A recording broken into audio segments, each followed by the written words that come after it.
Hello, everyone. Welcome to Ambition Amplified, the podcast where we dive deep inside the minds of creators and entrepreneurs who turn dreams into legacy. I'm your host, Christian Garfias, and today's guest is a powerhouse in storytelling, strategy, and culture. She's the founder and CEO of Swank PR, one of Chicago's most respected public relations agencies. With over 15 years of experience, she's helped creatives, talent, organizations, and I heard she's now moving on to a professor role, which is pretty cool. And she's Um, helping them define their shape, their image, and stand on purpose. So, welcome everyone, Brianna Gatlin. Woo! I was gonna There share you it go. a little bit more, but we can. Yeah, go ahead. Feel free. Give us your background, Brianna. So I started as a journalist turned publicist, and as time went on, I just realized that I could make more money on the other side of journalism, Mhm. and that's where it kind of started. Like before that, it was, I'm not gonna lie, I've always been excited about my like getting my stuff published, right? So like when I was Mhm. younger, like my first article in the source was like a dream come true. And Okay. Yeah. it's amazing. And I was so excited about it, and I was so happy, and like that feeling just never goes away. And Mhm. so that's when I realized like my love for like publishing and for media. Like I realized that it was really something that I could not shake. But I started doing journalism in high school. So I was on the news, the yearbook and the newspaper in high school. And what Okay. really sparked me to just get into journalism was when I went over to Oxford and I studied journalism in London, and I got a chance to Okay. do a press conference that was being held, and it was through It was for Nelson Mandela. Um, and I was in high school when that happened, and when I got back home, I was like, I think I want to do this, like for a while. And so for me, unlike a lot of people, I knew I wanted to work in media when I started. The other thing prior to that, I was a writer at heart. So like I wrote Okay. poetry. And I remember saying at 13, I'll never forget this. I wanted to write a poetry book, and I didn't even know why I wanted to do it. I still haven't done it yet, but it's still on There's my. always opportunities. Yeah, but Yeah, for sure. yeah. So I started in media that way, but when I started in high school and I started like learning just how to do layouts for newspapers and how to work in that space, it just changed how I looked at just my overall lens and where I wanted to go. So unlike a lot of people, like I really did know what I wanted to do when I like before I got out of high school, and that also helped me shape how what college I was going to go to. Now, as it went on, I did not know that I was going to venture into PR. I just knew that I love telling stories, and I love telling Mhm. organic stories, and I just always felt like, giving people the opportunity to just talk about themselves organically and who they are has always been just something that I just love doing. So I did it on the journalism side. I used to write for Red Eye, wrote for a couple local other sites, and then I started writing for Source, allhiphop.com, worked at Vibe, Mhm. and went to New York and interned at Vibe as well. Went to Columbia, graduated with my degree in magazine journalism, like I said, and I Okay. started venturing into the music business because I ended up being the president of a student organization there called Kuma, and it Okay. was Columbia's Urban Music Association. Well, that's kind of where I discovered the music business. Sorry, Mhm. sorry, y'all. Nah, you good. Uh, I discovered it in college. Let me just sit it on something more stable. Mhm. They told me to sit it somewhere.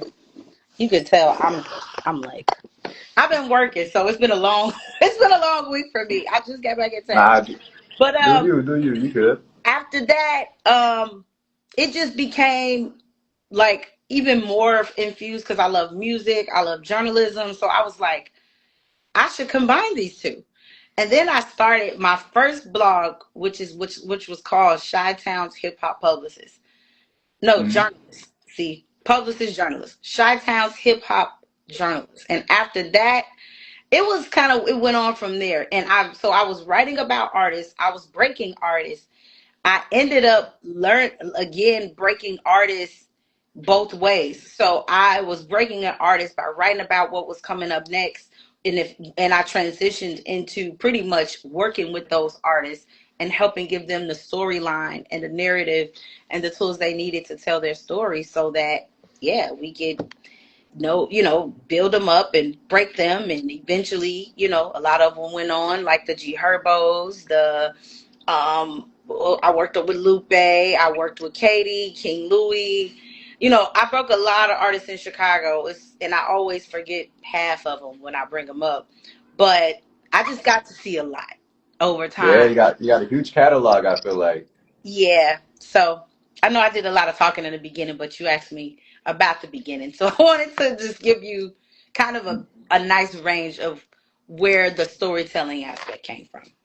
Yeah, that's a good spiel. I love it. Was it like a mentor that you had when you were younger that kind of pushed you inside this media role? Or like what was it that kind of like pushed you inside media? Because I feel like from a young girl from Chicago, I feel like kind of media is kind of like something that, was kind of like a different kind of avenue for some people, you know? But how did you get into it?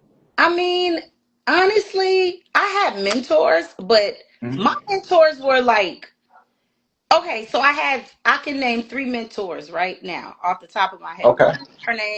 My very first mentor, her name is Louise. Ooh, let me put my phone on Do Not Disturb. All right, good.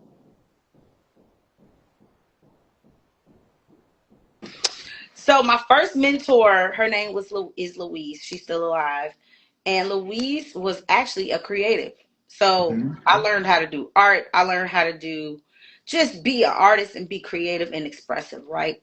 She was my first mentor. I met her at church. We still talk to this day. She actually calls me for advice on the PR side. Okay. Um, and me and her just really have always, like, I don't know, she taught me a lot. She taught me about people. She taught me about just learning how to pull that creativity out of me. And then I think when I got to college, I would say I had a couple of one or two mentors, maybe. I would Okay. say two. One, her name was Betty. So when I was close to graduating, I remember Betty because Betty taught me kind of the structure of how to like create the business model that I have now. And I didn't know it was a business model at the time, Hmm. but it was like, okay, um, for instance, learning how to deal with clientele, client relations, contracts, things like that. She was the first person that taught me that. And then she passed away some years after I got to know her from cancer. And I didn't know they sent me like her obituary, but I would call her all the time and just ask for her advice on how to deal with like business, right? This is when I'm first starting out with like Swank and before Swank, like kind of towards the beginning of Swank. Yeah. And then I had another mentor and a friend more so that I talk to all the time who really taught me. She's a publicist. Her name is CJ Robinson. Okay. She taught me that I could really do this because I was already doing it. I just was doing it from the other side. So she was the one that helped me transition from journalism to PR because I used to interview her Hmm. client, and we just hit it off and we got cool and we started talking, and I was like, hey, I'm thinking about doing this, and she was just like, I think you can. And she was the first person that really kind of helped me navigate like the transition from that to where I am, in as far as like knowing you're telling a story, you're just telling somebody else's story from a different perspective. And I was like, oh. So those were like three women for sure that I knew. And then I'm trying to think of some male mentors, but like I would say like a lot of my male friends and colleagues that I worked with over time were the ones who like Hmm. helped me kind of navigate too. They Yeah. just helped me learn how to deal with being in a male dominant industry. Just showing me the ropes on just how to take my emotions out of things and just how to navigate like through a space where at the time, a lot of women weren't in those higher positions. Oh, there's another mentor I do want to mention. Her name is Kim Ford. Okay. Tell me more Kim about it. was probably out of all my mentors the hardest on me. Kim, so I got an internship at Vibe, Mhm. and she was my boss, and it was me and this other girl, and me and this other girl, her name is Crystal. We've been friends for years at this point. We both started at the same time. Kim was very hard on us. She was so hard on us that Crystal quit. She was like, yeah, I can't deal with this. But she lived on the East Coast. I had traveled from Chicago to New York, and Yeah. I'm like, well, I'm here, I gotta deal with it. Mhm. So I did the internship, and Kim gave me my own project and kind of just threw me out there. And I'm coming to Vibe every day on the train in New York, coming from Jersey to New York, and just taking it and doing everything. And just she literally handed me this project and was like, "Okay, you got to go up to Rucker Park and hand out Vibe magazines. Now, I want you to picture getting on a train with a box of magazines. Yep. Magazines are not like light. Mm-hmm. I'm on the train taking magazines to Rucker Park every Friday, and I'm giving them out or putting them, down for the different game or whatever in the partnership game. Yeah. And Kim was not an easy person to work with as far as like people did not want to work with her or intern with her. She was a hard ass. But it taught me so much. And even after all of that, we're still friends and cool too. And just I learned so much from her too. So it was so many different women in my life but she was the one in New York that was just like, somebody that prepares you for that hard part. And, people can tell you, oh, not going to be that bad, or it's not going to be that hard getting into this industry. She showed me that, no matter what, it's going to be hard, but like she let me know I was built for it. Yeah, And, for sure. again, she's another mentor that we still stay connected to this day. That's awesome. I'm glad to hear that. Mhm. So let's talk about Swank PR. How did you come up with the name, and how did you really bridge culture and communication inside like a single division? How did you come up with it? How did I come up with Swank? Okay, so I used to have a business partner who I don't have Okay. anymore. And from the PR side, at first, Swank started out as a customized publishing company. People don't know that. And it started out as a customized publishing company, and it went from that to PR. But it sprung from a magazine called True Star. I don't know if you heard of True Star I magazine, did. I did but actually I'm have a one of the subscription to that. original founders of True Star magazine. Okay, awesome. When I came to True Star was a newsletter. I told them, I said, kids, I don't even want to read this. So I said, we need to do a magazine. And so the original structure of the magazine I came up with. I was the editorial director of True Star. And so me and one of the other founders branched off and started Swank. And that's how Swank got started. So Swank was originally a customized publishing magazine. I mean, customized publishing company. And then I started getting all these projects, and people were asking me to do certain things. And I was like, oh, okay, I'll try that. And then me and my business partner at the time just weren't on the same page, and we split. Mm-hmm. And she did some dirty stuff, but whatever. And I pretty much picked the business back up and just start back working. So Swank originally was a customized publishing company. That's why it was called Swank Publishing. I switched it and changed it to Swank Public Relations once I knew I was doing PR. Okay. And from that point, at that time, when I made that decision, switching from culture, I had already been engulfed in the culture. So it wasn't difficult. What I wanted to do was be able to articulate the culture the right way, because a lot of people don't understand specifically Chicago culture at the time. And I'll tell you kind of how that happened. Like when I made that decision, like this is where I need to be, and that's the lane for what we're doing. I did my last article I wrote was on the cool kids. Mm-hmm. And the cool kids at the time, they were just coming out and they had done all these different interviews, and this was Black Mag era, so this is like fresh. Everybody is kind of jumping on the Yeah. bandwagon. And I was writing for allhiphop.com, and so I went and interviewed them. And I remember the article came out, and Chuck was like, "You are the first person that did not make us sound corny." Yeah.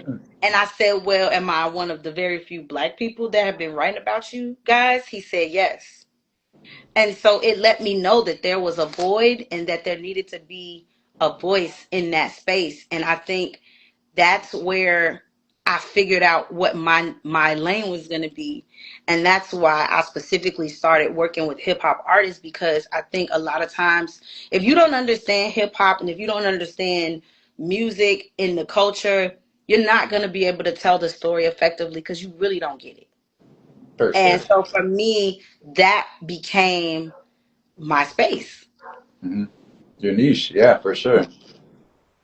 I love that. Let's talk about how you start communicating with artists. How do you really do this when you're starting out with a new artist? Like, do they just come in? Do they fill out a form? Do they reach out to you through email? How does the whole process go about? So we have different ways, right? So again, when you're an entrepreneur, back then, like when I started, there was the only marketing you had were referrals, or you Yeah. had not MySpace. I ain't that damn old, but uh, Facebook, really Instagram is what, Instagram. and Twitter are the two platforms of how I started promoting my business, right? So Mm-hmm. I knew that if I can show that I did some work for another client, then other clients will come, because I was like, well, I need to showcase it.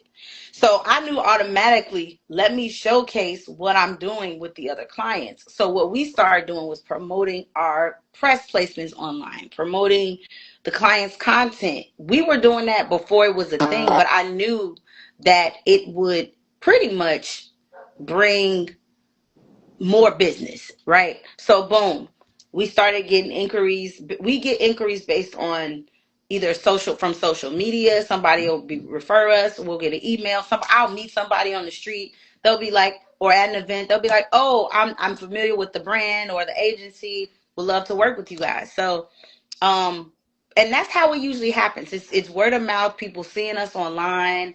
You know, everybody is different on how they acquire their business, but I've definitely learned how to do that just by being visible, being out, like just being in the mix also. So once a client is interested, we usually send an email. We have an onboarding process. We have a consultation we set up, and we ask them a series of questions. We ask them what type of project they have, what they're doing. Do they have management? Do they have a team? What's their budget like? What are the goals? What are some of the objectives that you want? What are you trying to accomplish with this? So it's such a different time now. It's like people still hit me up, but I still like to keep my process. And honestly, it took me. And your name is Christian, right? Yes, ma'am. Yep. Chris. Christian. So yeah, Chris, it took me. I want to make sure I don't like messing people's names up. But Nah, you're good. it took me about 5 to 7 years to perfect my process, and that is trial and error. Learning. Okay, because people always want to talk to me directly, and sometimes it enables me to, because I'm one person. I try to make sure that people understand the process. My project manager is the person who handles the consultations. Gotcha. Project manager schedules the consultations after they fill out the form, and then after they fill out the form, we set up some time to talk, and that's where I jump on the call and I talk. I give them my 30-40 minutes, give them time to ask questions, and then I tell them like, hey, have these things together before you come on board, because I like to not waste so much time. I want them to have their assets together. I want them to have everything, so when we start, we can hit the ground running. So For yeah, sure. and we go from there. And then after that, after we do like our contracts and our paperwork, because we gotta have that. Hmm. We do an onboarding meeting with the whole team, and they get to meet the team. And everybody has their job. And again, it's important because if not, everybody will call me, and they call me all the time. And I'm a person, I'm gonna respond if I'm available.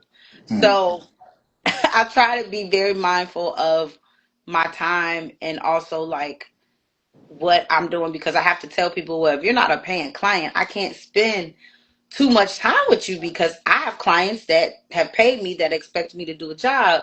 Hmm. So I try to, you know what I'm saying? Time is Make money. sure. Yeah. So other than that, like it's I'm not gonna say it's easy peasy, but it took me some time to have a very effective process with onboarding and just figuring out what my formula is. So Did yeah. it ever change at all throughout the years as you were doing Swank PR? Oh yeah, the formula has changed. It's been just more so updated, I would say, like more so like we change with technology. So for me, I'm big Yeah. on technology, right? I want to make sure that I stay with the times. So if it's sharing things on social or what that thing is that we can promote or utilizing the social media a little bit more. So of course, during the pandemic, we started doing IG lives with a media person and a client sometimes. Hmm. So like for us, it's all about pivoting and adapting to different things, because a lot of times, again, people try and stick to this old way of doing things, and you're not going to get any traction because nobody cares about that anymore. Just like how sometimes now you break news on social before it actually goes on an actual media outlet. Yeah. There's so many different, and that's the thing. Like, if you're really in this business, in my field, you have to pay attention to what the trends are, what's changing. And that's the thing I've learned about how we've been able to keep going, is because we've learned how to evolve. We've learned how to kind of roll with the punches Hmm. and how things change. And it's like, if you don't know how to be flexible and adaptable, then you're kind of going to get left behind when it comes to just improving your craft, getting a better audience, getting new clients, or even just being able to keep up with the news and keep up with how quick these news cycles change. So I try to stay, and that's the great part about having a team and having people on there that are younger than me, so that they can tell me like, hey, that's not what we're doing no more. This is what is happening. And so for me, I pride myself, how we've stayed of like in those spaces is not necessarily thinking I know everything, Hmm. but being a student sometimes, learning from other people, learning from the younger generation, learning from people that may know more about social and technology and even PR before, more than me, or just for me, I'm just really good at telling stories. And that's what I know about me. So my thing is, once you know how to tell the story, how many avenues can you get that story out there to? For sure. That's 100%. I love that. When you talk about Chicago and blending inside that with Swank, what is that environment and how does that really shape your PR, your business, and your staff in general? Like, how do you really blend Chicago and any other culture you feel like is worthy of talking about inside of media? I mean, the thing that I will tell you is that I don't limit myself to being, because I'm from Chicago. Hmm. I learned, now what I will tell you is my business practices are a lot different because I'm from Chicago, because a lot of artists here don't understand the importance of PR. And there was a Hmm. time where they did not understand PR and they didn't care for it. So it took a lot of work for me to let them know, hey, this is how much a publicist costs. This is how much this does this. And it took some time. So I tell people I'm the first publicist to work with artists, rappers, because these rappers here had never had no type of understanding of that, because we didn't grow up in New York and LA where that is a normal thing in our industry. We Hmm. just know music and politics and the streets and the gang culture, like as Yeah. far as from the outside looking in. And we're a consumer city. We've always been a consumer city. The majority of the advertising agencies that are here, they're here, the Yeah. big ones. So we've always been a consumer market. So for us to, and we've always done a lot of stuff like more so grassroots when it comes to the culture of music. And then we'll move, to another city, or move, we'll move and be at another city and kind of conduct our business like that. So that's how it's been, like, I would say up until maybe like the common era, you know what I'm saying? Like, Yeah. but what happens is people started saying, you know what, we want to build from here. And that was kind of the basis of what happened. So what we did at the time, me, Chris Classic, Andrew Barber, and Juggernaut, right? We all started our businesses around the same time. We created what was the blog era in Chicago. So that was the infrastructure. Was we would do our listening parties sometimes at Chris Classic Place, take them to Juggernaut, get them some clothes, have an event that was sponsored by all of us, and invite everybody. We created a whole system and a whole method to the Chicago circuit. And it took all of us time because we all were starting out. So we all was like, how do we make this make sense? But what we did was we just would call each other and be like, hey, do you want to be a part of this? And so it changed into a big era of the blog era. So you had Ruby Hornet, you had Fake Shore Drive, you had all these blogs that started popping up. And then it just grew. Like, and so I would say collaboration was probably one of the biggest things that we did that was more so entered into the culture. Like, that's how we embedded it. And it just grew from there. Like, I mean, and we all are still cool to this day. We all sometimes will still work together, but we all started our businesses at the same time. I started mine in September of 2007. Fake Shore Drive started in October of 2007. Yeah. So you guys were there like from the original beginning, from like the start of like the drill Yes. era to like right where we're at Yes. right now. So that's Yes. awesome. So I was in the blog era, I was in the drill era, and I don't know what era we in now. I say New But Chicago, but yes, I have seen almost. Put myself in a little bit into the era of the Kanye's before that, because I was in the space, but I hadn't started Swank yet. I was gotcha. working with John Monopoly and Don C when they were doing the biology bar. I was in Okay. college. So I met Kanye before Kanye was Kanye. I ran into Kanye in New York a couple times. And this was while I was working at Vibe. Okay. And I always tell this story, so you got to hear it. So I gotta hear it. Yeah, you already hit. I call it the Vibe magazine story.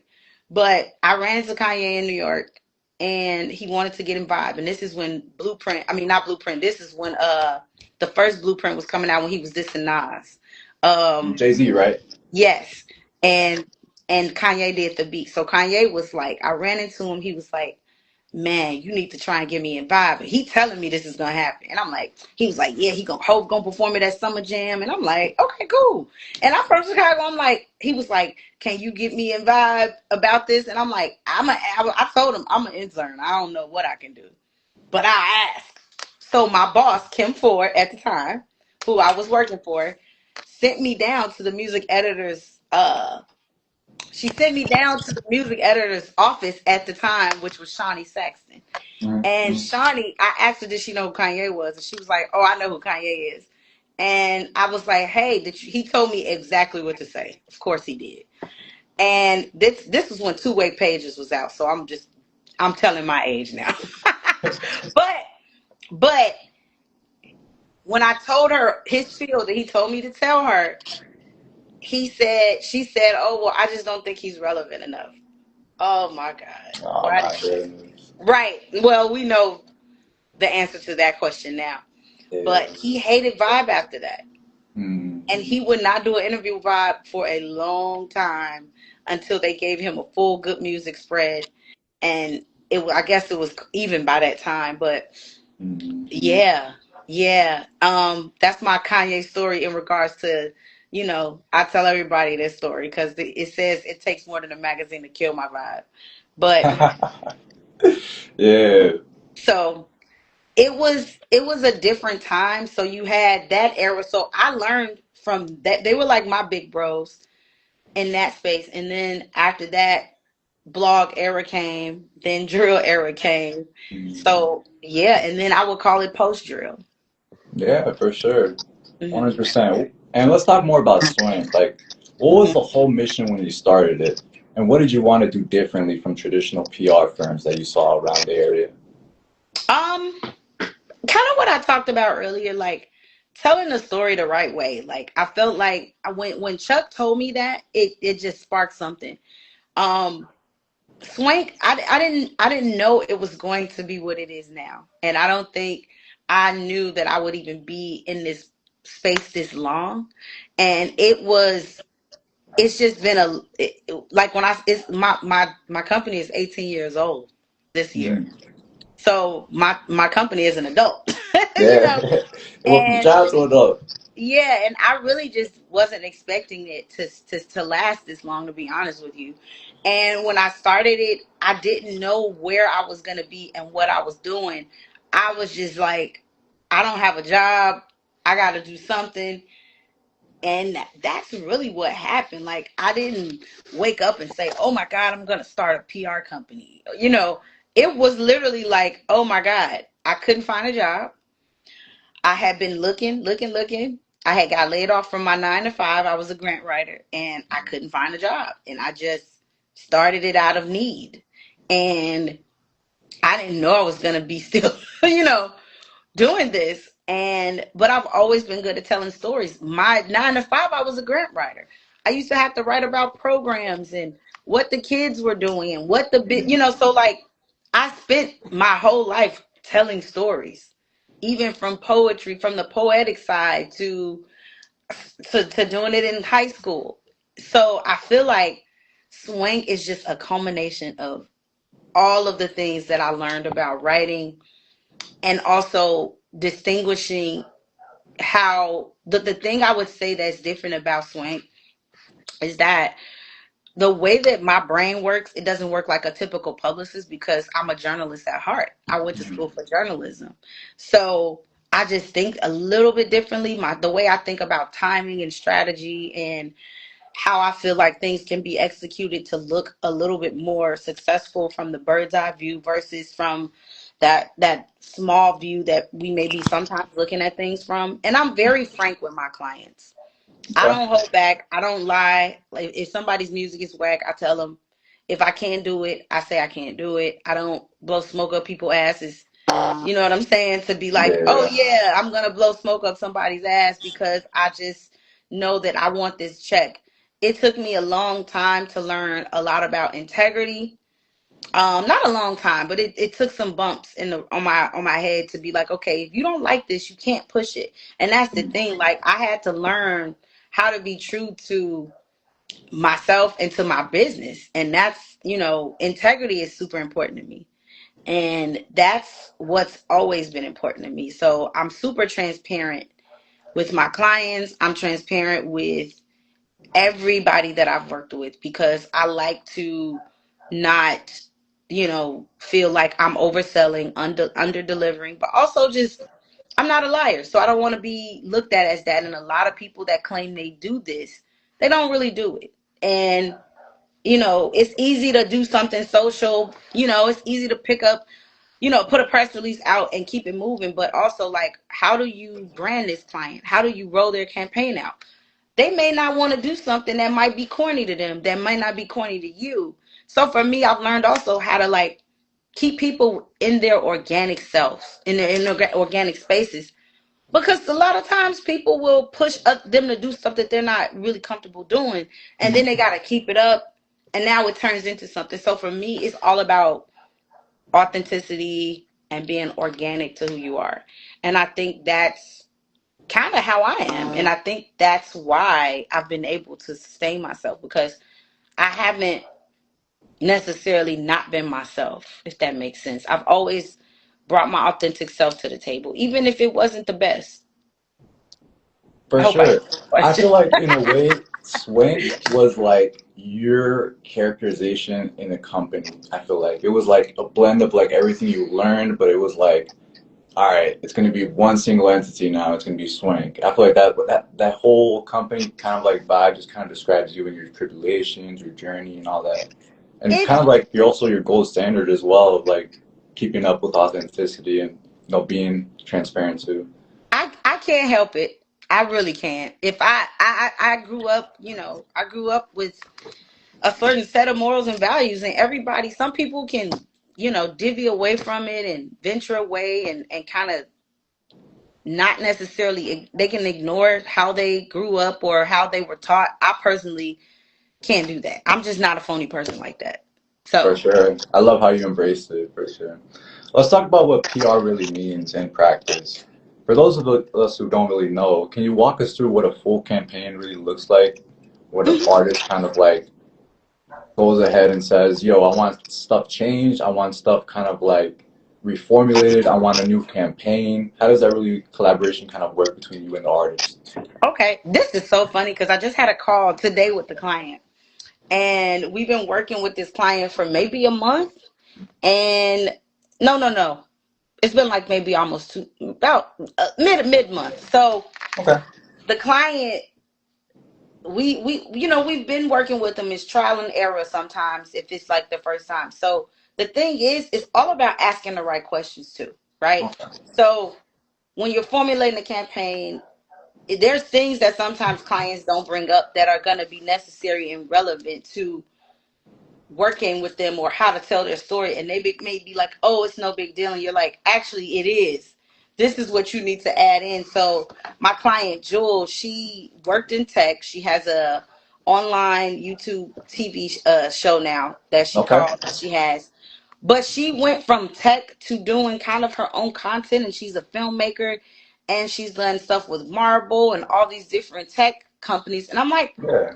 why didn't you tell me this? Like, but I only brought that up to say, like, sometimes you got to ask those questions because people just may think they know how to tell their own story, and sometimes they really don't.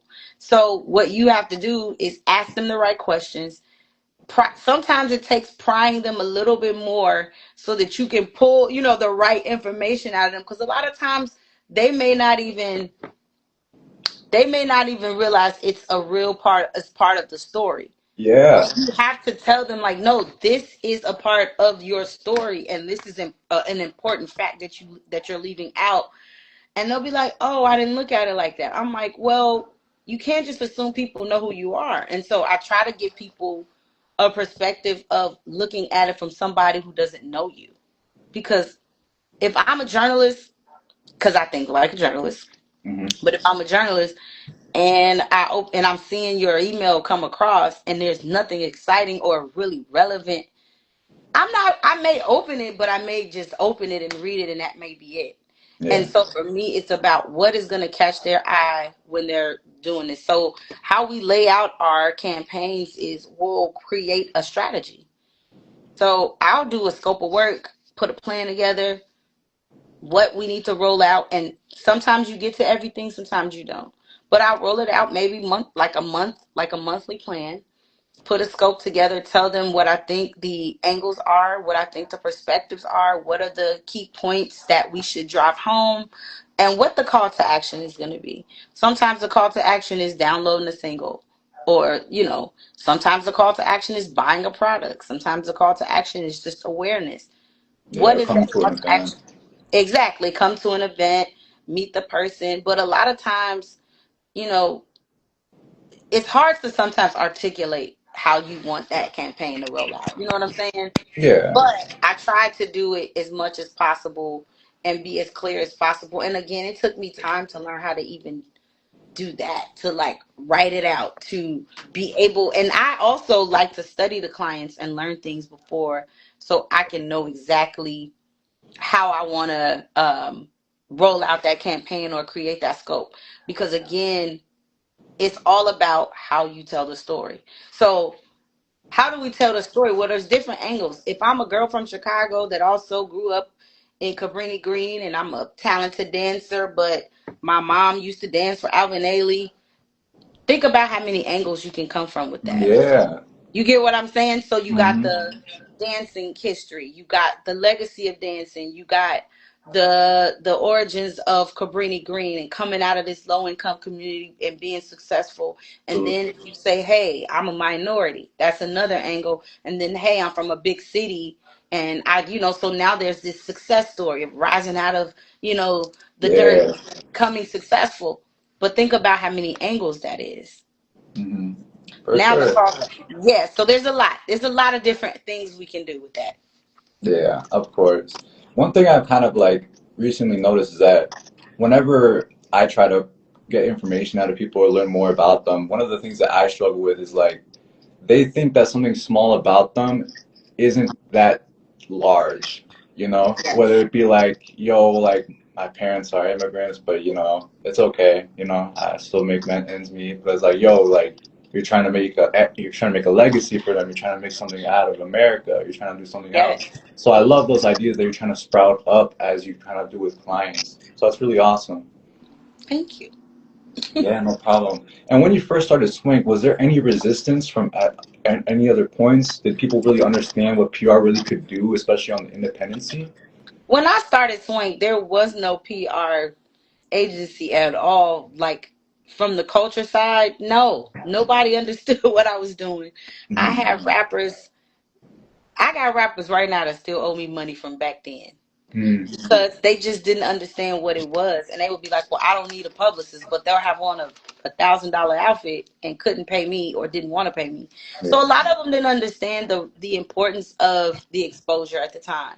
Now it's a lot different, but they had to see it, and they had to kind of see. So but when I started, Chris, it was nobody doing it, so it was a lot different. I Hmm. had a lot of people that I was working really hard for that didn't pay a lot, or they would not keep paying me if they just got tired of paying me. Yeah.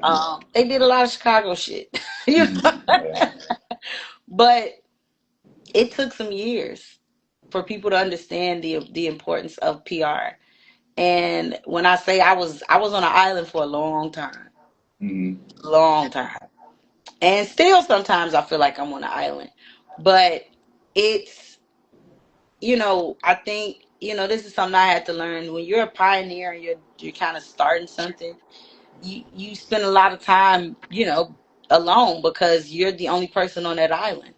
And Yeah. you're still trying to figure it out sometimes on your own. So like I think no matter how I could explain it, PR is pretty much my job is to pretty much get my clients awareness in the media. So my job is to schedule interviews with media outlets like ABC, MTV, Essence Magazine, Rolling Stone Magazine, Variety Bias. Magazine, Hmm. anything that will put the client or the artist or the individual or the brand on these platforms so that people can talk about them. My job is to make sure they get exposure so that they can either further their business, they can get more product or people to buy, or for artists to to download or stream their music. So it it's different angles, but my job has always been the basis of it is telling somebody's story. For sure. Comment said she built the island though, one of the best, and I agree. Oh, thank you. No problem. And what do you think of today's digital era where talent can really promote themselves on their own through TikTok and online? Does it make PR kind of less relevant or kind of more relevant as essential as ever? I think it's 50-50. Like some people are good at that, but you can't keep that up. Yeah. If you start, that's the thing. You can't keep it up if you're not really built for it. I think if you have I think with the digital era, like again, we talked about it, about being able to fuse it in with PR. I think is the best way to do it. Like you can tell stories digitally. So like it's all about how you use the technology, because people don't utilize it the right way. They just look at it as an enemy. When if I know this is going to get a little bit more further reach in a quicker way versus me just pitching, then why not do them all? Why not use every? I feel like digital is a tool and you got to learn how to use it. If you don't learn how to use it, then of course you're going to have a problem with it. But you got to know how to use it. You know what I'm saying? You got to know, hey, I need to utilize Instagram for whether it's interviews or branding or even social media ads, whatever it is, engagement. Like, use it. Hey, throw something out there to see if people like it. You can use it for a focus group sometimes. People don't utilize the digital spaces like they could. You can get quicker responses, you can get way more interaction, and I think it helps you also kind of figure out if you're an artist or even a brand, what your next product is going to be. It can be used for so many different things, but for me, it's always getting the word out and awareness. Like, to me, it's another way to get the client awareness. For Yeah, sure. For me, what I looked at it was like it's another form of the newspaper in a way, where exactly. it's like, yes, it's a form of media. Yes, you might not be able to like go ahead and share it to a friend directly, but what you can really do is just go ahead and spread it online, and it will just blow up like wildfire, in my And opinion. that's the thing. Like, I mean, I remember Katie, me and Katie were talking about this. Katie got bands. Like, Katie used to go viral for no reason, like all the time. I People yeah, would pay, I'm not even gonna lie. Like I would see a lot of Katie bands on my timeline, always, no and matter Katie what. always went viral without an algorithm, without any of that. And that Yeah. lets you know, like, what people were interested in. And so it's interesting now. People would kill to have that. Hmm. They would kill to have that algorithm and that type of awareness. So, like, the great part about the early digital part is that there was no formula. Hmm. There was no formula. The formulas became made up as time went on. But at the beginning, it was the Wild Wild West, and I loved it. The Wild Wild West was the best part of the digital era because you could do anything and it could go viral, and you weren't sure what would happen. You just Yeah. kind of was, now it's so calculated that it's kind of boring. And it's kind of Yeah. like, okay, if you got the money, everyone's going to see it. But if you don't have the money, you got to do something a little crazy to go viral. And now people try to go viral. Back then, it wasn't a thing. People just Hmm. were going viral because they were. Yeah. So I feel like honestly, I miss that age of the digital thing. Like, I miss that part because it was no right or wrong way. For sure. And I felt like it was like a way for you to kind of be creative in your own way, to just Yes. like go ahead and test stuff out, maybe subtract Yes. some certain stuff, but it kind of gave you more of an avenue too. Yes. It was great in that space. And so, like, I hope to God it goes back to that. Like, algorithms are cool, but they're so it also shelters people from just learning. And that's why I think people are going towards other, things like TikTok, because TikTok is free for all too. And they just Yeah. the wild wild west be wild. And it's not even wild. It's more so like geared towards your interest level. And I Hmm. love that too. So I just know I miss that era of social media when it was just fun and it was discovery the whole Hmm. time. I feel like it'll come back eventually. I feel like there'll be Think something so? new, something new will come out, like TikTok or some new application. I Something feel in like it'll that come form, out. you think? I would say a different form, in my opinion. Maybe something a little bit more hands-on. I feel like I don't know. Really? Okay. Yeah, I'm gonna hold you to it. I'm gonna be paying attention. yeah. Fingers crossed. Fingers crossed. I know we kind of talked about your team a lot and kind of like your scaling and how you brought this little, let's just say, baby into like a whole adult. How did you really learn how to really scale while having that personal touch and still being able to kind of be on the team and have some sort of, whatchamacallit, I guess, participation as well? Well, nobody could do what I do.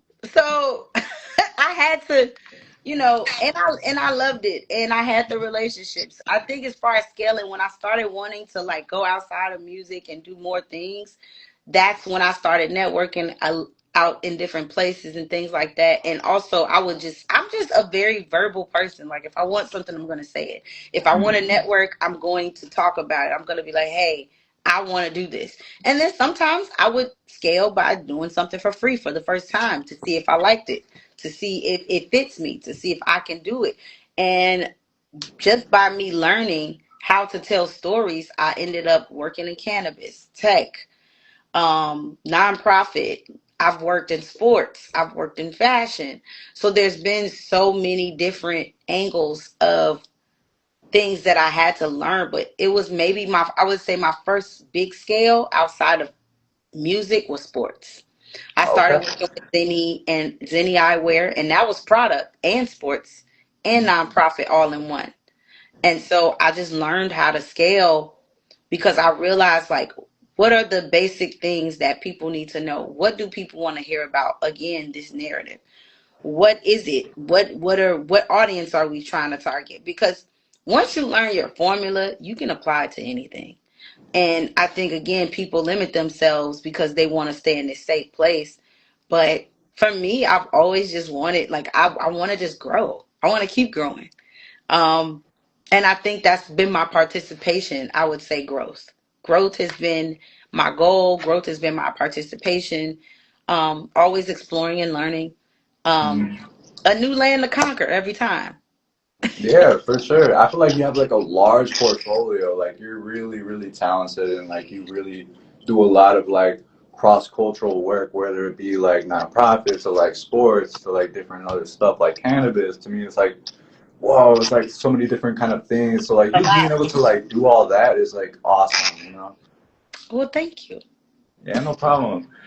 How did you really stay grounded when it came to like pressure and when like all this stuff kind of hits, whether it be kind of you managing people's perception for a living, and I know that's a lot of carry. So how do you really carry that to stay grounded when pressure hits? Therapy and taking breaks. Okay.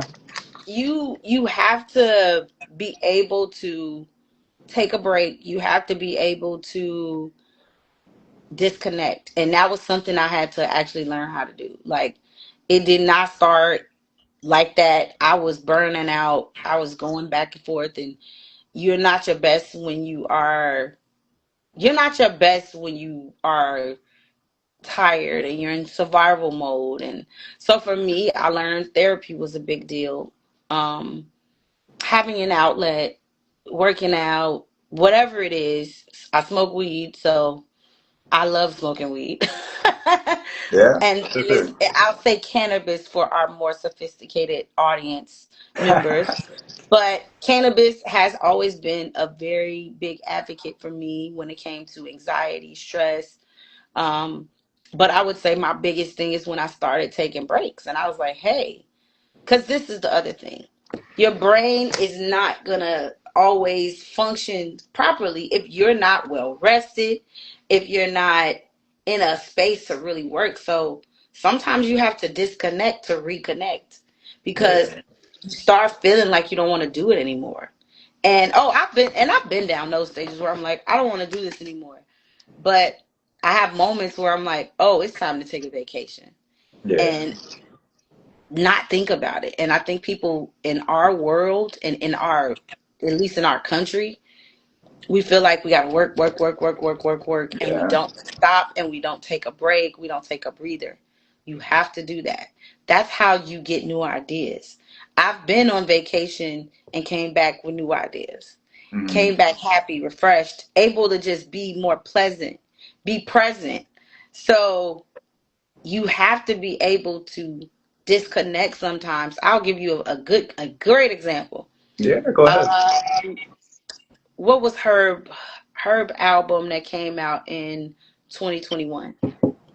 Was it PT? Was it PTSD? Yeah, it's PTSD. I remember because I bought it.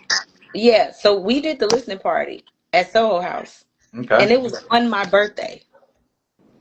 And they called me maybe a week before, and Mhm. I was like, "I'm going to Greece." I was not about to miss Greece to go to G Herbo's Yeah. listening party. But as much as I wanted to be there, I was like, no, I need to disconnect. My team handled it. It went great. And but it was one of those things, like, I had already been so, overwhelmed. I was like, I can't do it. I can't physically be there. We can do it. but I won't be there. Yeah. And it went great, but you have to do that. You can't feel like you having FOMO all the time, because you'll never take a break if you feel like that. Yeah, for sure. I feel like it's about like hitting the reset. It's almost like a computer in a way, it turns back on, it energizes. Absolutely. Yeah, you're always going to go back on top. So that's awesome how you're able to, share that story with us. Um, It takes time to get to that. Like, you don't just, that is a learned behavior, because yeah. again, I think we're taught to just work, work, work, work, and the whole sleep when we die. I don't believe in that shit. Hmm. Fuck that. I want to rest so that I can Amen. live. Uh-huh. Yeah. For sure. I feel you. So when we talk about working with both rising talent and independent names, from your experience, what's one thing that artists kind of misunderstand most about PR? Is it the budget? Is it really the management point? Is it really just understanding it? It's the budget and it's the process, which is Budget and everything. process. Okay. Sometimes when people hire me, they think they're gonna get like famous overnight or in a week, and I'm like, it does not work like Gotcha. that. Hmm. And I tell them, I'm like, we have to do a temperature check, right? So a temperature check is when you see how the media like the artist, or if they want to work with, like, how they're responding to the pitch that you're sending out. Okay. And that's going to give you an idea of like who's going to rock with you and who's not. And so I have to explain the full process to them. And again, this is a process I've had to perfect and learn. So this is over years of figuring it out. Like, now that I know what I'm doing, now I can articulate it. And so budget wise, people will walk in, and I've had people offer me $1,000 a month. And I'm like, you see how many people are on this team? It's 4 or 5 of us. Yeah. I tell them, split $1,000. Hmm. Would you do it? And they're like, no. And I'm like, I have to explain to them, like, this is how you're paying everybody. They don't have to be on these calls. They don't have to be doing any of this. I'm not a one man show. I'm not a one woman show. I'm Yeah. not any of that. So I explain that sometimes. And I also will now, before I didn't know that, I used to sell myself short. And now I know, now that I obviously, when I learned from, having a mentor and learning about the industry, once I learned that, like, you can't like be playing with your time and your resources and your interviews and your media people, then I understood how important it was when it came to pricing and time. So now I break my stuff down into hourly, Hmm. because you need to understand that if I'm pitching and I'm working on your stuff 10 hours in a week, and my budget is $100 an hour, then that's only in 1 week, that's $1,000. So now if we're doing a monthly retainer between, and then you got clients who want to talk more than the other ones. Some people want more Yeah. TLC. And that happens a lot. They'll call me all day long, and I'll tell them like, hey, I have to finish work. I have to actually work for you to pay me. So you might want to let me get off the phone. And like I said, I'm super transparent. So I try to tell the client like, hey, you got to give me time to work. So how we work is we do our meetings bi-weekly. So we'll meet with the client bi-weekly, but we have a group chat. So we try to have all forms of communication so that they don't feel like no one is listening, and I Yeah. don't want anybody to ever feel like they paid somebody and then they disappeared. Mhm. And that's where having the team comes in at. That's where having the other additional support, so that if I'm not talking, someone on the team is communicating with them. Then again, those are lessons I had to learn, in business. For sure. And kind of going inside that topic, how would you really approach networking, both professionally and as an artist or those in wanting to work in PR? Um, build as many relationships with media as you can. Like, don't turn any, don't be so closed off. Um, Keep an open mind when it comes to networking, like, because I've had the people that I thought would be the ones pushing me forward. It wasn't them. It was the ones who I would always speak to. I would always, that didn't know me that well, that would, Hmm. Yeah. be very cordial, show up to things. And the other thing I would say from the networking side, show up. Just show up. sometimes showing up will put you in position. Mm-hmm. Um, and sometimes people don't like to do that. I think the younger generation, they're so caught on, well, I'll just DM this person. No, take your ass there and show up. You know why? Because you'll be able to kind of feel that energy between you and that person. You'll be able to connect with them more. And I think that's something that the younger group of PR people don't do. They don't show up. They think, oh, I'll just DM them and talk to them online. There's still a barrier with digital.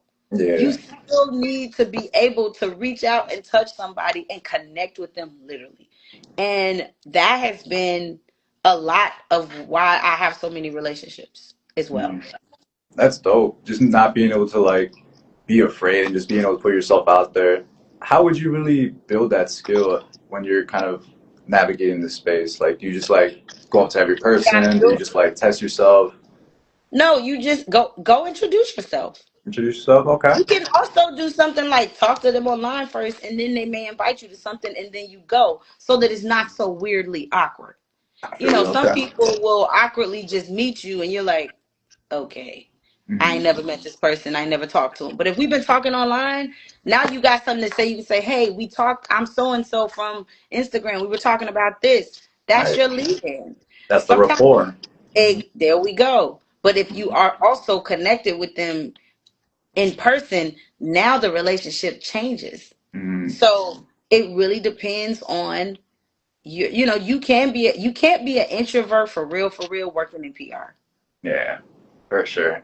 That's all the work. That's all the advice for the PR people out there. So, we've seen careers evolve. What really separates artists from those who grow versus the ones who kind of plateau? Um, a lot of artists don't want to change a lot of artists don't want to keep the same team. Okay. I've seen, and I'm gonna be honest, I'm gonna take a shot at my own town. Most of the Chicago artists switch up teams too quickly. They always think it's something better versus the formula that got them where they are. They don't stick to it. They'll go and switch it up like, oh, this person is better. Oh, this person is better. But if I never worked with you and I didn't come up from the bottom with you, I don't know your brand. So now I'm coming on and I'm bringing my own ideas and I'm going to do what I think you should be Yeah. doing. And now it compromises the integrity of the artist. And the problem is when you don't keep the same team, it changes how you operate. It changes your product. It changes how you're branded. And people all work according to what they think it should be, not Yeah. according to what you want. And I'm not saying it, that's when you switch up. So I think one of the main things I've seen is people switch their teams up too quickly. They don't Okay. roll with the ones that organically got them there. And they don't, and that's why they don't stay. And they'll plateau because if they switch teams, the team only knows them for this. So they'll try to keep them in a box and say, oh, do what you've been doing, play it safe. They don't understand the person's personality. It takes a certain type of person to be able to walk artists through those processes. And if you don't know where they were before, then how can you tell them where they're going? Hmm. For sure. It's always about building that originality and just building on top of it rather than trying to change it just Exactly. because of a new trend or a new sound. So I love how Exactly. you kind of work with that artist and just staying true.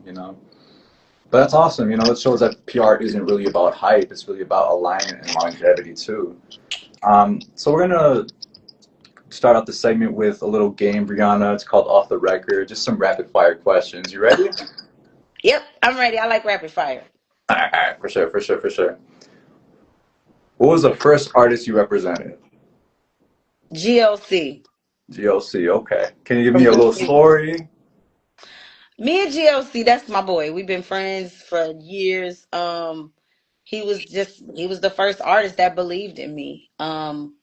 I remember us doing a listening party with him with a song he did with Christian Rich. Hmm. And later on, I didn't pay attention to this, but Big Sean came to the party, and that was the day he got signed to Good Music, and he was in Chicago. Okay, that's what's up. Yeah, for sure. That goes into my second question. What was the favorite campaign that you ran so far from your career? Oh God, that's hard. Okay, I'll give you my recent one. The one that I did with West Side Gun. for a fourth rope launch is probably my favorite campaign that I've done, Okay. like in recent years. Hmm. I loved how it rolled out. He was so great to work with. Um, it was great. It was great.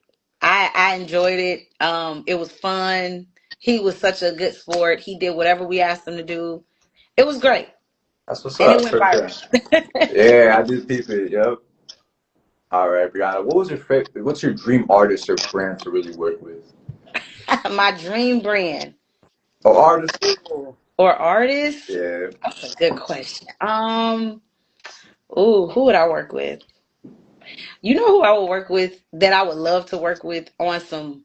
What's up, Brianna? Tell me about it. I mean, I want to say Kanye. Kanye.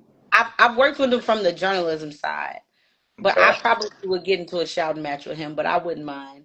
Nah. I would say, believe it, this other person you probably not gonna even expect me to say, but I would say Jasmine Sullivan. Okay.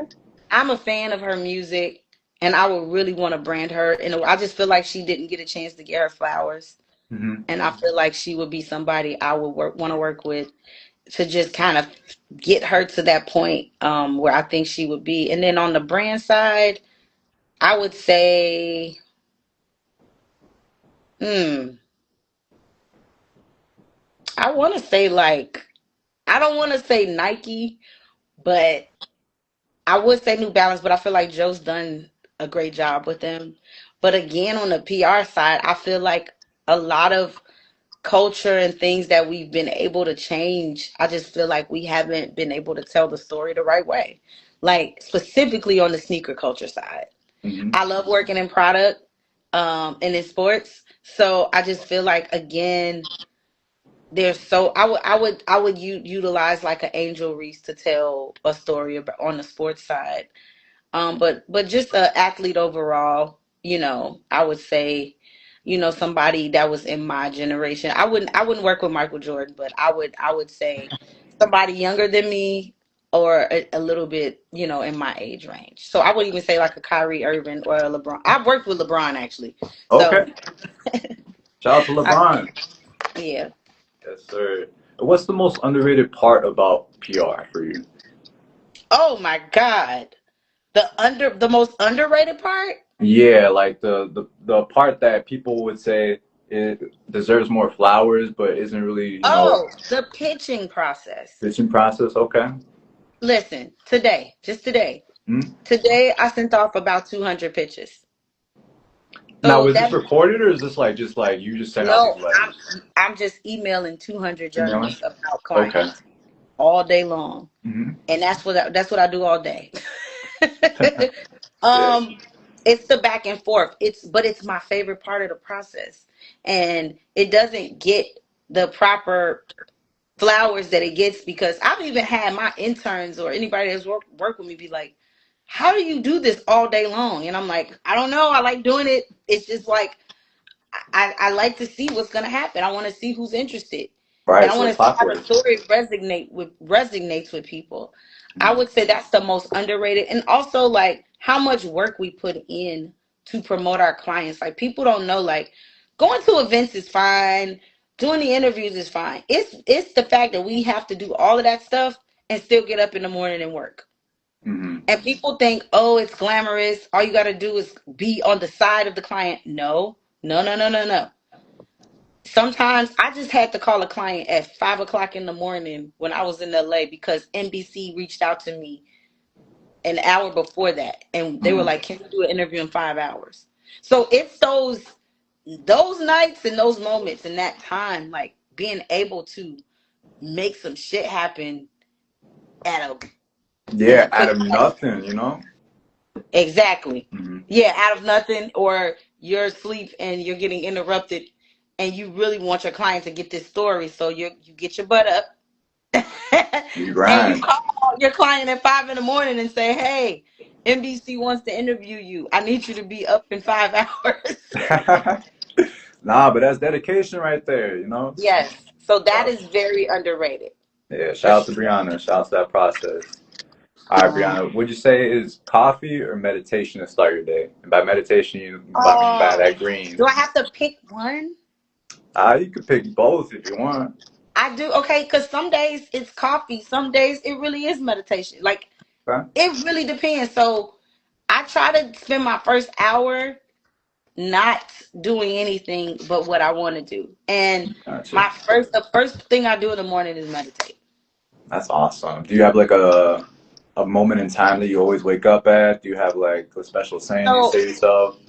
I try to create a schedule, like a routine. Okay. I usually wake up between 8:30 and 9:30, depending on what, if I'm on a good sleep schedule, it's going to be early.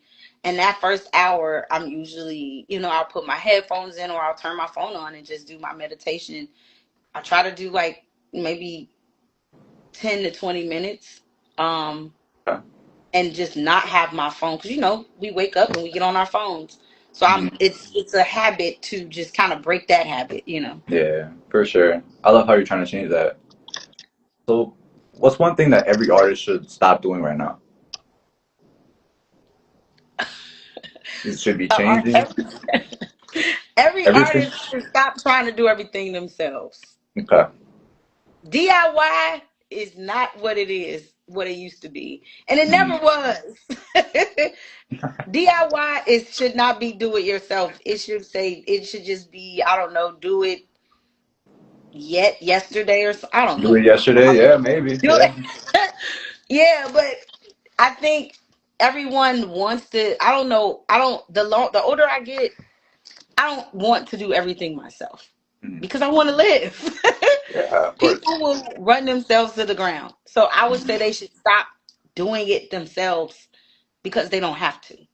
Of course. They don't have to have a huge team, but they should have someone to help them. Mhm. Management or just be someone out there. It could be an assistant, whatever. But that DIY shit is not, it's not healthy and it's not cool. And they always have one little mistake they'll make, or they just don't know.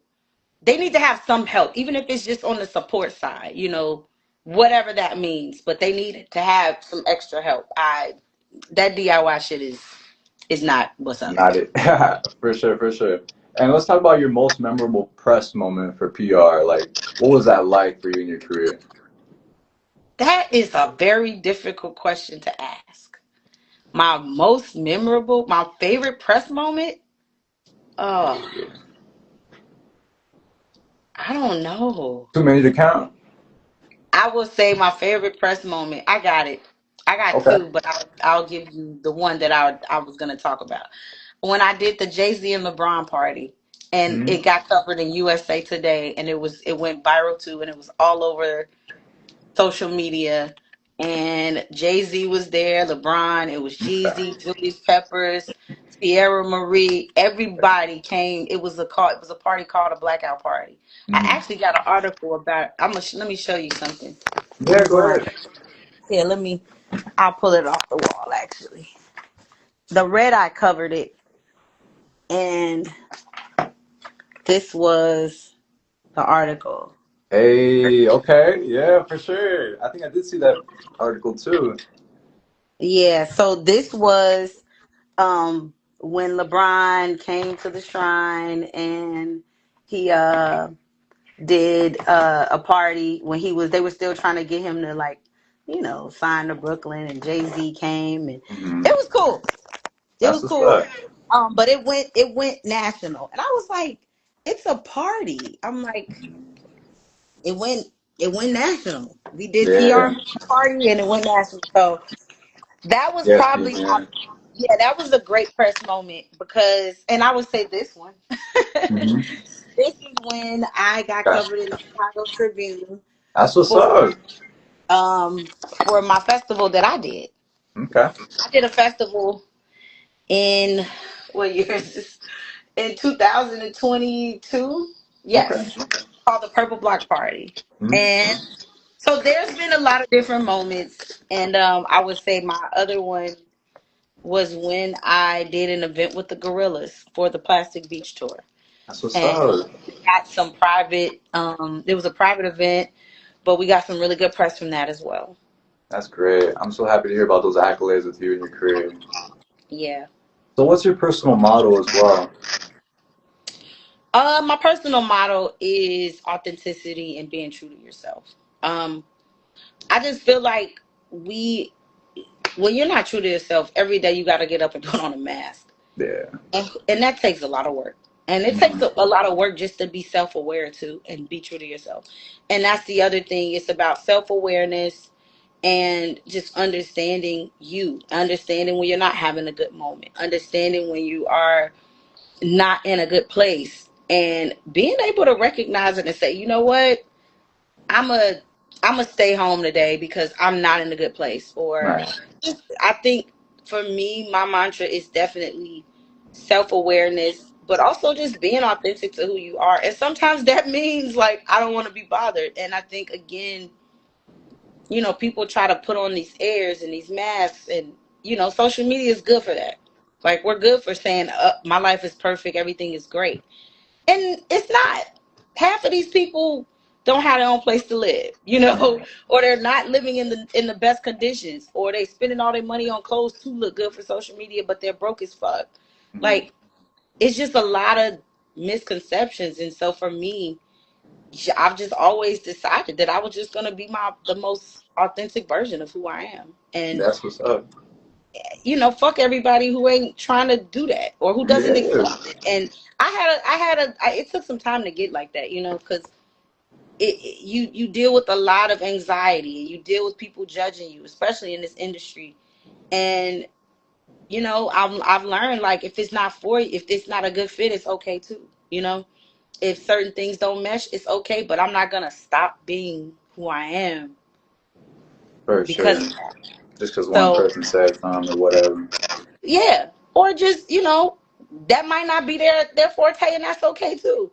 Yeah. And people sometimes feel sad about things not happening the way it's supposed to, and rejection, but what's for you is going to be for you. And so that's Mhm. why it's important that you are your authentic self, because you want what is for you. You don't want to attract things that you go back and be like, oh my God, why did I do that? Yeah, for sure. But it takes time to get there. So I would say for me, it's authenticity. Authenticity. That's what's up. That kind of also leads into my next question, which was like, what's one word you would describe Swank PR? So would that also be a word? Yes. Okay. Yes. For sure. I love that. It also describes you in general. Like, you're just so authentic. Even just talking with you for like about an hour right now, I just feel like I'm already like, we're homies. Hey man, we are. What's up? Yeah, yeah. So something about you that really stands out is your commitment to education. You've spoken at workshops, you've mentored young professionals, you've helped artists understand the business. Why is that mission so important to you about learning, and how did you really get that fire inside of you? Well, I think my business I've been able to sustain myself being a student. And I think it's important that we continue to learn. If you stop learning, then you stop growing. And if I knew half of the things that I knew 10 years ago, I would probably be further along. But I think it's important to let the next generation know, like, how important it is to learn, and like skip some steps that I don't have to go through, or learn some things now so that you're not dealing with certain things that I was dealing with. So Or I believe that education is just super important. And I'm so excited because I just recently got a position as a professor. yeah, talk to us about And that. and I will be teaching at SAE Institute next week, Okay, starting next week. And this is my first class, and it's called Introduction to the Entertainment Business. okay, So I'm excited, I'm happy, and I'm really, really excited that I'm going to be teaching in a formal way. yeah, Um, and I'm looking forward to it. So like and so many people ask me questions all the time. Like I'm so down to like help people in that educational space. Now, when you get on the outside of that, you got to pay a consultation fee. yeah. but, but I am all about teaching the next generation and teaching anybody, like, that is willing to learn. It is not even just about the next generation, but people that are willing to learn about the media space, at least in the music space. For sure. I feel like that's something that a lot of people just kind of neglect is, once they're out of school, they just stop learning, which, I feel like everyone just starts, they have to start learning That's how you eventually. sharpen your craft too. Like if Yeah. you're not sharpening your craft, then you're just complacent, and then you got to change with the times. And if you don't know what the time is, then you late. Yeah, for sure, for sure. I know Swank PR already made its mark, and you're already moving to new projects, but is there any new goals, any new ventures, any new visions on the horizon? Yes, I am taking my talents to New York in of 2026. Okay, So we are expanding, and just constantly, keeping my hand on the needle, man. Just, I mean, new projects in a sense of I mean, being a professor is, I would say, something new for sure. Um, I'm working on a book. I just haven't it's just I'm so busy. I haven't had a chance to like fully finish it. But I am working on a PR book. that's what's up.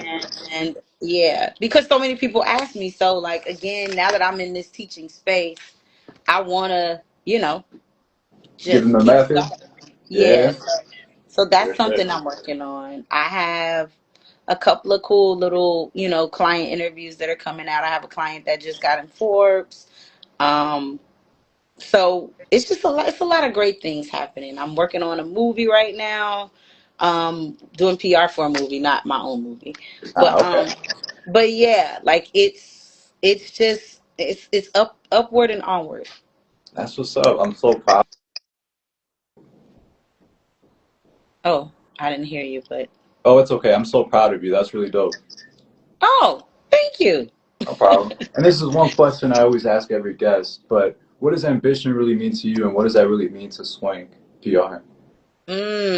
Ambition is what I feel like gets you up in the morning. Ambition Okay. is what kind of is that last piece of like gas and energy you need to kind of get you over that hump. It's that determination to be like, I'm gonna do this hella high water, and it's like a electric bolt that you need outside of just having the desire. Ambition is like elevated desire and Mhm. strength and motivation, and it gets you to that point even where it's like when you have ambition, you gotta damn near be a little bit delusional and blind, Yeah. because you have to be able to see it and ignore the noise. Ambition is like, I'm doing this whether regardless of whatever circumstances is in my way. You got to have blindfolders on to have ambition. Hmm. And I think again, people don't understand how important it is to be ambitious. And sometimes ambitious means everybody doesn't believe in what you're doing either, because you are probably sometimes telling them something that they're like, you can't do that. And sometimes that's a motivator. Hmm. Sometimes, it drives you to do it, to do it even more, or it gives you more motivation to say, oh, I'm going to do this. So ambition is just you have to have a very strong mindset to be ambitious in your own goals. It takes ambition to be an entrepreneur, Hmm. because everybody don't have the strength to just get up and work on their own when they're home. Or like, I can get up and go to work if I know it's a steady paycheck, but can I get up and work not knowing if I'm gonna get paid the next day or Right. this week? You gotta have hella ambition for that. Hmm. You gotta almost see it before it's there, and I think that's what ambition is. That's what's up. It's almost like a direction in a way, I feel like, you know? Whether it's like, It could definitely be, for yeah, it's sure. almost like blind direction, but, it's still direction in a way. But I Yeah. love that, Brianna. Thank you so much for your perspective, especially on PR, leadership, and longevity, and especially storytelling. For everyone tuning in, take note of what we had today. Not just the way you tell stories, but being intentional, being patient, learning to network with people, and building your brand. Until next time, everyone, I'm Christian Garfield. This has been Ambition Amplified. Keep your passion at bay, keep your message clear, and keep your ambition unstoppable. Thank you so much, everyone. Thank you so much, Brianna. Thank you. This was great. I appreciate it. Until next time. Bye. Bye.